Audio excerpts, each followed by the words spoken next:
नमः शिवाय। आज हम शनि प्रदोष व्रत कथा पढ़ेंगे। शनि प्रदोष व्रत को शनि त्रयोदशी भी कहा जाता है। प्रदोष व्रत हर महीने की त्रयोदशी तिथि को रखा जाता है। हिंदू धर्म में शनि प्रदोष व्रत का विशेष महत्व होता है। शनिवार के दिन पड़ने वाले प्रदोष व्रत को शनि प्रदोष व्रत कहा जाता है। प्रदोष व्रत में भगवान शिव और शनिदेव, शनिवार का दिन शनिवार देव को समर्पित है। शनि प्रदोष व्रत भगवान शिव, माता पार्वती और शनिदेव की पूजा करने से सुख समृद्धि आती है, परेशानियों से छुटकारा मिलता है। शनि प्रदोष व्रत के दिन शिव पूजन के समय व्रत और कथा का पाठ किया जाता है।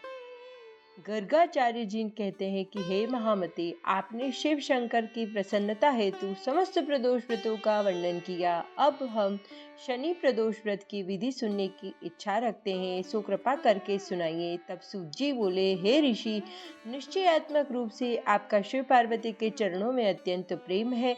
अब मैं आपको शनि त्रयोदशी व्रत की विधि बतलाता हूँ, सो ध्यान से सुनो। शनि प्रदोष के व्रत की कथा। एक निर्धन ब्राह्मण की स्त्री दरिद्रता से दुखी हो शांडिल्य ऋषि के पास जाकर बोली, हे महामुने, मैं अत्यंत दुखी हूँ, दुख निवारण का उपाय बतलाइए। मेरे दोनों पुत्र आपकी शरण में हैं। मेरे ज्येष्ठ पुत्र का नाम धर्म है, जो कि एक राजपुत्र है, और लघु पुत्र का नाम शुचिव्रत है। अतः हम दरिद्र हैं, आप ही हमारा उद्धार कर सकते हैं। इतनी बात सुन ऋषि ने शिव प्रदोष व्रत करने को कहा। तीनों प्राणी प्रदोष व्रत करने लगे। कुछ समय पश्चात प्रदोष व्रत आया, तब तीनों ने व्रत का संकल्प लिया। छोटा लड़का, जिसका नाम शुचिव्रत था, वह एक तालाब पर स्नान करने को गया। उसके मार्ग में स्वर्ण कलश से धन भरपूर मिला। उसको लेकर वह घर आया। प्रसन्न हो माता ने कहा कि यह धन मार्ग से प्राप्त हुआ है। माता ने धन देखकर शिव महिमा का वर्णन किया।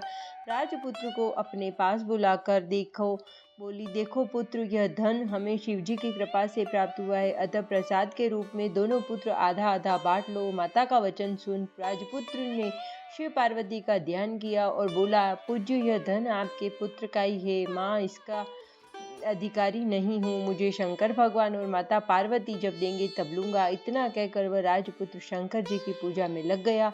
एक दिन दोनों भाइयों का प्रदेश भ्रमण का विचार हुआ। वहां उन्होंने अनेक गंधर्व कन्याओं को क्रीड़ा करते हुए देखा।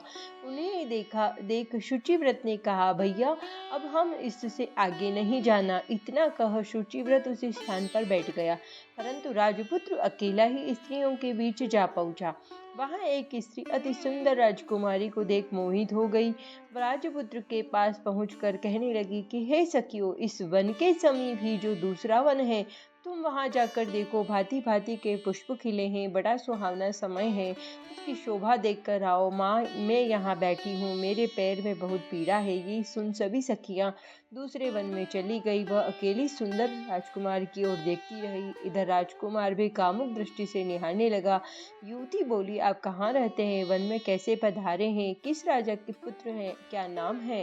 राजकुमार बोला, मैं विदर्भ नरेश का पुत्र हूँ, आप अपना परिचय दे। युवती बोली, मैं विद्रविक नाम गंधर्व की पुत्री हूँ, मेरा नाम अंशुमती है। मैंने आपकी मन की स्थिति को जान लिया है कि आप मुझ पर मोहित है। विधाता ने हमारा संयोग मिलाया है। युवती ने मोतियों का हार राजकुमार के गले में डाल दिया। राजकुमार हार को स्वीकार करते हुए बोला कि हे बद्रे, मैं आपके प्रेम उपहार को स्वीकार कर लिया है, लेकिन मैं निर्धन हूँ।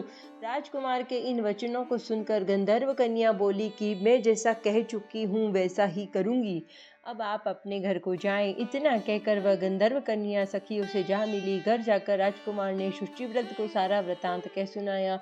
जब तीसरा दिन आया, वह कुमार शुचिव्रत को लेकर उसी वन में जा पहुंचा। वहीं गंधर्व राजकन्या अपनी कन्या को लेकर आ पहुंचा।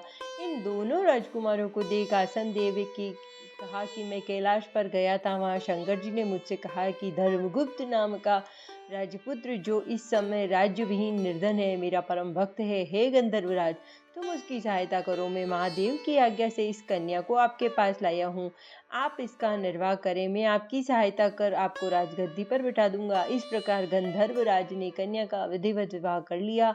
विशेष धन और सुंदर गंधर्व कन्या को पाकर राजपुत्र अति प्रसन्न हुआ। भगवत कृपा से वह समय और उपरांत अपने शत्रुओं का दमन करके राज्य का सुख भोगने लगा। ओम नमः शिवाय। हर हर महादेव।